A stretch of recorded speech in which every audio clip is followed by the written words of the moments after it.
আসসালামু আলাইকুম রহমতুল্লাহি ওয়া বারাকাতুহু। আশ্চর্য ঘটনা ভাই, অসাধারণ ঘটনা। কি আমার এই গাছে প্রথম এই বছর লটকন ফল আসছে। দেখেন কি অসাধারণ ফল আসছে, আলহামদুলিল্লাহ, শুকরিয়া আল্লাহ তাআলার কাছে। তবে এই লটকন আসার কিছু কারণ আছে। গেছে বছর আমার কাছে ফুল আসছিল, লটকন আসেনি আমার ভুলের কারণে। সে ভুলটা হলো যে আমি এই লটকন গাছে সেচ দিছিলাম না দেওয়ার কারণে, আপনার পানি না দেওয়ার কারণে গাছের ফুল এবং ফল ঝরে গেছে, এবং কীটনাশক ব্যবহার করছিলাম না। তো এই বছর আলহামদুলিল্লাহ শুকরিয়া, আমি পরিপূর্ণ যত্ন নিছি সময় মতো। তো আলহামদুলিল্লাহ অনেক ফল আসছে। দেখেন আশ্চর্য ফল আসছে, ডালের আগা থেকে একদম গোড়া পর্যন্ত অসাধারণ ফল আসছে। দেখেন ফলগুলা দেখেন, মানে আশ্চর্য হয়ে যাবেন ফল দেখলে, মাশাল্লাহ।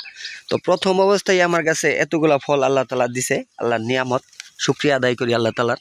এ দেখেন মানে পর্যাপ্ত পরিমাণের ফল আসছে আলহামদুলিল্লাহ।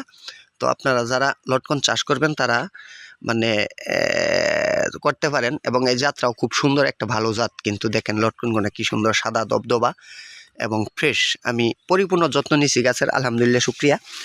তো যাদের লটকন আসছে গাছে, এরা কিন্তু গাছের সেচ রাখবেন, গাছ যেন না শুকায়। গাছের গোড়া কিন্তু শুকাই গেলে আপনার ওই লটকন ঝরে যাওয়ার খুবই সম্ভাবনা আছে। তো ঝরে যাইতে পারে। তো এরপরে আপনারা কীটনাশক ব্যবহার করবেন। যারা করছেন, এর ফল ছিদ্রকারী পোকা থাকে এবং সাদামাছির আক্রমণ থাকে। এই সাদামাছির আক্রমণ থেকেও এই গাছ নিরাপদ রাখবেন, এবং সাদামাছির কীটনাশক ব্যবহার করবেন। এরপরে আপনার গাছে অন্য অন্য সার, যেমন ডিএবি সার, এরপরে আপনার পটাশ, এগুলা পরিমাণ মতো দিবেন। অন্য অন্য সারও দিবেন, বোরন দিবেন। এরপরে দেখেন গাছের গোড়ায় কত ফল আসছে, অসাধারণ। আমার ছোট্ট একটা গাছ দেখাইতেছি আপনাদেরকে। এই দেখেন কত ফল আসছে গাছের গোড়া থেকে আগা পর্যন্ত, আলহামদুলিল্লাহ। যে দেখেন মাটিতে অনেক ফল, এই যে দেখছেন, এই যে মাটিতে অনেক ফল। তো শুকরিয়া।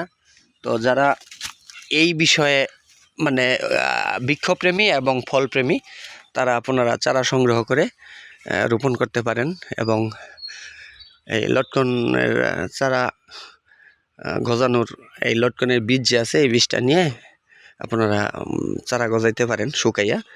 2-3 দিন শুকাবেন, শুকাই ভিজাইয়া তারপরে আপনারা রোপণ করবেন, চারা হয়ে যাবে। এরপর আপনার এই গাছের যে ছায়ন আছে বা ডাল আছে, এই ডাল দিয়ে আপনারা কলপ করতে পারবেন, যারা আর কি ইচ্ছুক করতে। তো আজকে মোটামুটি এই পর্যন্তই। সকলেই দোয়া করবেন। আসসালামু আলাইকুম ওয়া রাহমাতুল্লাহি ওয়া বারাকাতুহু। অসাধারণ, ধন্যবাদ সবাইকে।